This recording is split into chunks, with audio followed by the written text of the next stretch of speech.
datos alrededor del mundo que quizás no conocías. ¿Sabías que las mujeres tenían prohibido participar en los Juegos Olímpicos de la Antigüedad? Más increíblemente, en los primeros Juegos modernos celebrados en Atenas en 1896, también quedaron vetadas.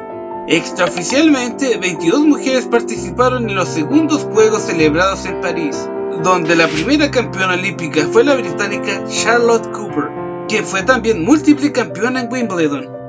Sería 28 años más tarde, en los Juegos celebrados en Ámsterdam, donde oficialmente harán su presentación.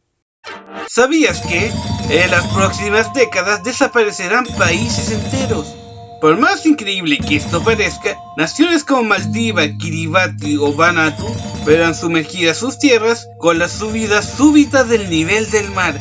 El caso más extremo es el de Maldivas, cuya altura máxima es de 2,4 metros sobre el nivel del mar actual, mientras otras naciones con baja altitud como Bangladesh podrían ver desaparecer grandes porciones de tierra, en una nación que sufre de constantes inundaciones.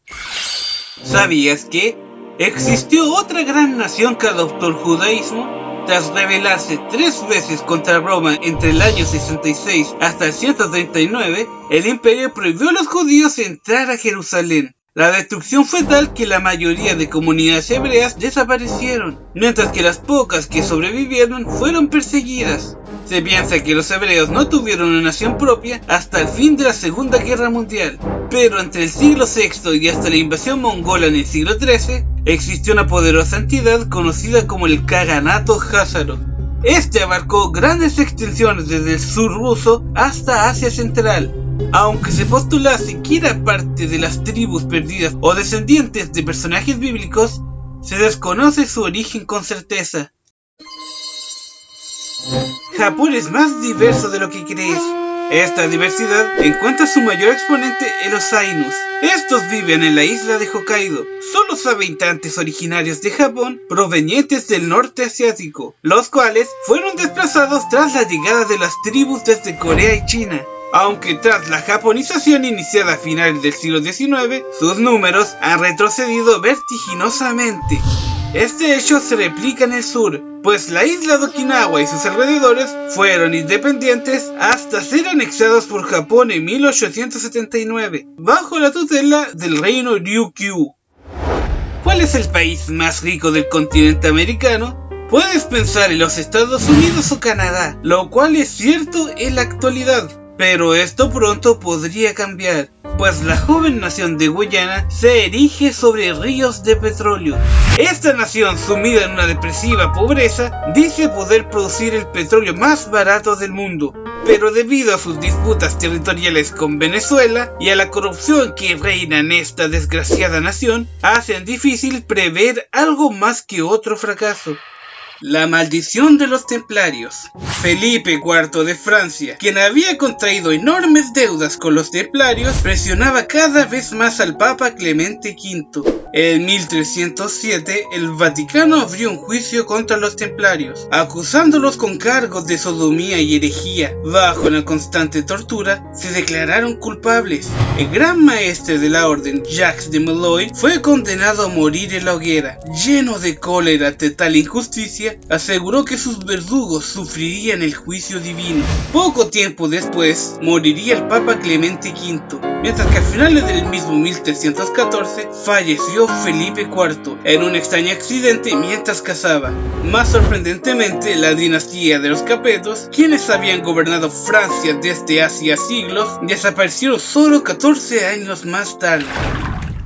En la ciudad de Génova, en Italia, comenzó a comercializarse prendas hechas a partir de telas de algodón, las cuales se producían en la ciudad francesa de Nimes. Pronto las prendas comenzaron a hacerse popular entre los obreros italianos, pues su resistencia y durabilidad les ahorraba gastos. Por ser comercializados en la ciudad comercial de Génova, jeans en francés, se le comenzó a llamar a la prenda de mezclilla de esta manera. Con la creciente inmigración europea a los Estados Unidos, en 1873 la compañía Levi Strauss comenzó a comercializar una versión de la prenda reforzada y con un cierre. Esta prenda se hizo inmediatamente popular entre los mineros y obreros de Texas. Curiosamente, de ahí deriva el nombre español tejanos. Con el auge estadounidense en el siglo XX, se hizo mundialmente famosa. ¿Qué es el Tíbet? Con antecedentes en el imperio tibetano del siglo VI, aprovechando el caos que siguió de la disolución de la dinastía Qing, se declararon independientes en 1911. Por años pudieron establecer lazos comerciales con el noreste de la India, aunque en contacto con el exterior se mantuvo en un estado semi-feudal, manteniendo la servidumbre y estableciendo un gobierno basado en castas. Por lo cual, cuando una China unificada, esta vez bajo el Partido Comunista, la invadió en 1950, sucumbió rápidamente. Pronto, ante las presiones de la República, muchos tibetanos, incluidos el Dalai Lama, huyeron a la India, donde continúan con su lucha para independizar el Tíbet. Nacido en 1758, Kamehameha llegó a ser conocido como el Napoleón del Oriente. No solo conquistó las múltiples islas, estableciendo en 1810 el reino de Hawái, sino que introdujo leyes muy avanzadas para su tiempo, como la Mamalahoa, la cual resguarda a los no combatientes y los protege de los habituales atropellos. En su largo reinado, pudo establecer buenas relaciones con las potencias occidentales, de las cuales consiguió que no interfirieran en sus asuntos internos y obtener armas, con las cuales pudo establecer una nación unificada bajo una bandera. ¿Quién descubrió Australia? Aunque se considera al británico James Cook como el primer europeo en desembarcar a la isla, desde el primer siglo a.C., Claudio Ptolomeo postulaba la existencia de una gran masa continental en el hemisferio sur, mientras que a finales del siglo XVI, el portugués Cristóvão de Mendoza teorizó la existencia de una isla al sur de la actual Indonesia, conocida como la Gran Java. Serían los holandeses quienes conseguirían llegar a las costas del norte de Australia, siendo en 1606 Willem Janszoon el primer explorador en alcanzarla, aunque por no poseer la fuerza necesaria, los holandeses no pudieron conquistarla.